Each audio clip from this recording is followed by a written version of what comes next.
may be more lucky, but like all the racing fans, I have also my favorite drivers that I collect the souvenirs for, a record to show my champion, a tribute for him. For instance, I have many photos. This is the one I took at the Fiorano circuit when Gilles Villeneuve was first presented to the press. That's the best photo I have of Gilles in my collection. I saw him then for the first time. He was so little, with his face so simple and nice. I can't forget him surrounded there. No, he never looked embarrassed. He looked perfectly well except for a smile covered his face all afternoon. He was in heaven. And yes, if we look close at the photos, we see Gilles was wearing his uniform from Formula Atlantic. As soon as he arrived, he sat down in the car like it was his home, and he looked content. And he was so happy to win his dream, to be seated where he was. And he responded to questions and journalists happily. And he said simply that he felt so very lucky to be offered to drive for Ferrari. He said he was very moved to drive this wonderful car. He established he had full control the first time out. He looked as comfortable as in Formula Atlantic.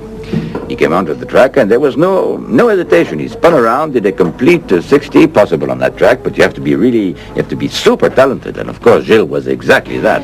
He had this uncanny rapport with anything that had an engine and four wheels. He just couldn't help being quick and cunning. He couldn't help pushing his car right to the limit either.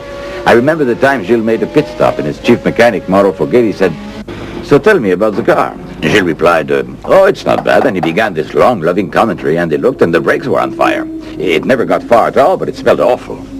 Mauro Foghetti goes up to him and says to him gently, "You have to be careful not to force so much. Look at my brakes. You burned them up." And Gilles was shocked. "But Mauro, I almost never hit them." "Oh, my God, forgive me. I almost had a heart attack." He said, siamo fortunato. "Oh, no, if you didn't hit them today, how will it be when you do hit them?"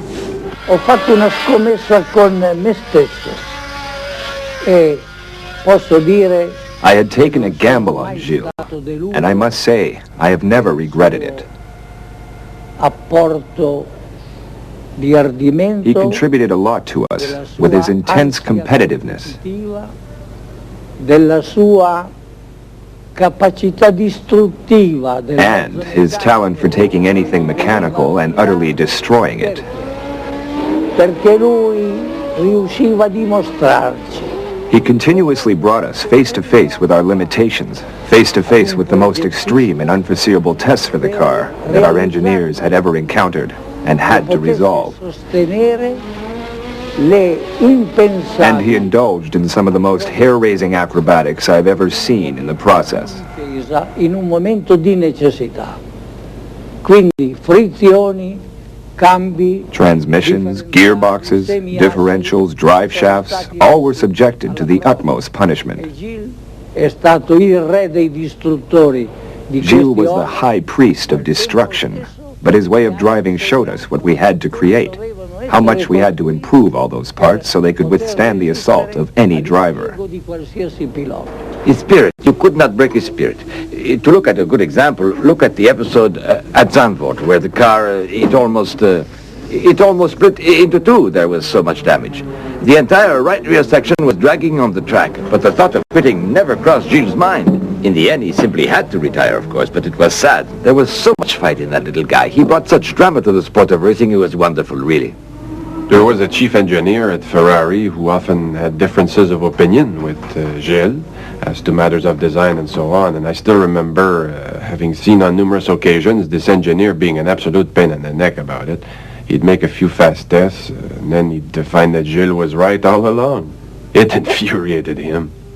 Gilles was also excellent for identifying the car's problems verbally, which most drivers cannot, and before long he and the crew formed a unit, and they got along very well because he was able to explain to people his thoughts on the automobile.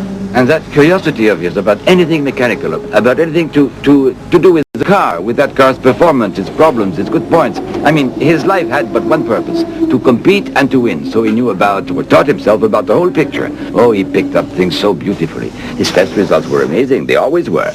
perfect, pure, because somebody else might go too slow, or fudge it, or identify poorly, or give their opinion at the end of 2 laps at the speed 4 whole seconds slower than race speed. But Gilles would identify the trouble in a minute and then do the quickest 5 laps possible. Again, he'd do everything in his power to improve the car. And here was another way of doing it. His test results were excellent, each and every time. Take the selection of tires, for example. You use a different tire to go with different kinds of weather. The actual rubber is different. I remember the Grand Prix of Montreal at race time. All the drivers were using one type of tire to go with the temperature we had that day. Gilles thought it all out, took another type of tire, and that did it. He won it. I once was talking with Gilles Villeneuve, and when I told him about the first Villeneuve, well, if you interview any celebrity in Formula One, usually they don't pay any attention to you. And then I said this. He said, what? Oh, he listened to me then, that's for sure. Is that a fact? So I said, that's right. A fellow by the name of Villeneuve raced in 1936 for Bugatti and De La Haye. And Gilles, well, Gilles was amazed. He said, I always thought I was the only Villeneuve ever to race. And I said, no, I'm afraid you're the second Gilles, but don't worry, the world will remember you a lot longer. So I have collected many souvenirs for Gilles. I have 4,000 photos all put away in dozens of these albums, and I look at them so much. Every one I'm able to describe without looking. And I'm lucky to have also this visor that Gilles kindly gave to me after one of his races.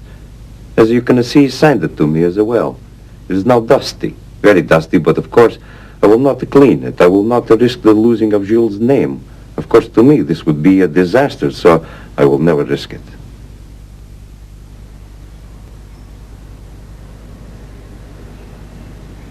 We are now in my little museum with all of my souvenirs from over 15 years, like my personal banner for the Grand Prix in Canada, and of course my friend Gilles. But Gilles is not Canadian. He's Italiano. It's Prost and Arnoux at the front. Prost is edging ahead. He takes the lead, but there's trouble. A car is spinning out of control. It's Gilles Villeneuve. I think Gilles Villeneuve and all great race drivers race primarily against themselves. The other adversaries are there, of course, and it's important to keep to the left or to the right.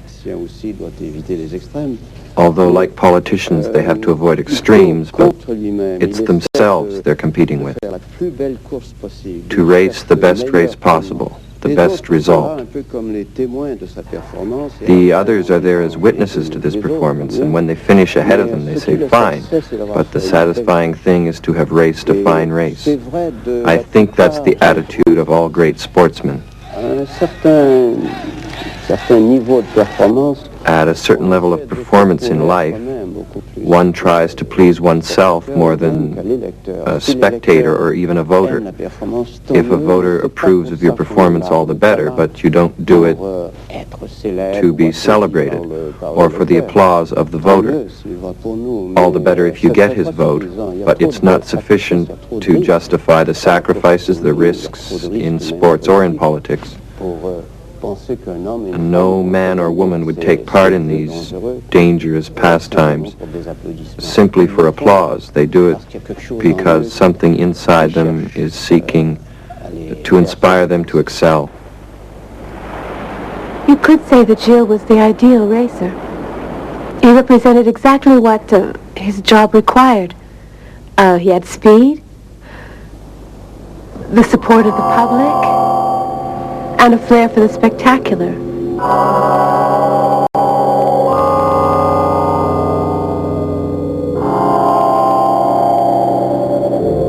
Well, risks, he only took risks as a personal thing, you see, to get better results, not to perform or to do something to thrill people. He just meant to go back to the time in